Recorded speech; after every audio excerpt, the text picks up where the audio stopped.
माथुराजपुरा के किले के अंदर एक बार हाथी भड़क गया था, तो हाथी कंट्रोल नहीं हो रहा था। तो मान सिंह जी ने कहा कि मैं कंट्रोल कर दूं, तो भारमल जी ने कहा जा कंट्रोल कर दे, और उन्होंने हाथी को कंट्रोल किया। तो अकबर ने भारमल जी को कहा, देखा भारमल जी, ये है हमारे मुगल सैनिक जो हाथियों को कंट्रोल कर देते हैं। क्योंकि मान सिंह जी दिखने में ऐसे काले कलूटे थे। मान सिंह सुंदर नहीं थे, कुरूप थे, बहुत कुरूप थे। मान सिंह और कुतुबुद्दीन ऐबक इतिहास में दो ऐसे राजा हुए, पूठरा बिल्कुल ही नहीं आता, कोई रखना था। तो ऐसी स्थिति में उन्होंने कहा बुलाओ, मान उनको सम्मानित करते हैं। तो बुलाया गया, पूछा गया कि आपका नाम क्या है। उन्होंने कहा मेरा नाम मान सिंह है, मान सिंह, और मेरे पिताजी जी का नाम भगवान दास जी और मेरे दादा का नाम भारमल जी, भारमल जी का पोता हूँ। अकबर ने कहा ओहो गजब की बात है ये तो।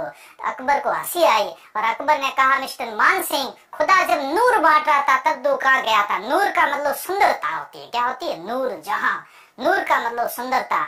तब मान सिंह ने कहा कि खुदा जब नूर बांट रहा था तब कोई हाथी भड़क गया होगा, लेकिन खुदा जब सूर बांट रहा था तब सबसे आगे खड़ा था। तब अकबर को लगा इन राजपूतों के कंधे पे रखो बंदूक और चलाओ। मान सिंह को कहाँ नहीं भेजा, काबुल, बिहार, उड़ीसा, बंगाल, अहमदनगर, सब जगह मान सिंह, और मान सिंह ने सब जगह जाकर के और अकबर के पत्थर लगा दिए।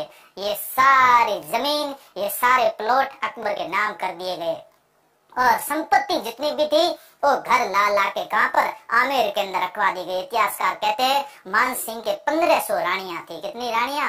1500 रानियां थी, क्योंकि संपत्ति में रानियां भी तो आती है ना। तो रानियां भी कहाँ ले आए? आमेर लेकर के आए थे। मान सिंह ने इज्जत नहीं कमाई, लेकिन पैसे बहुत कमाए। महाराणा प्रताप ने सिर्फ इज्जत पर ध्यान दिया था। ये उस समय का समझौता था, ये उस समय का समझौता था।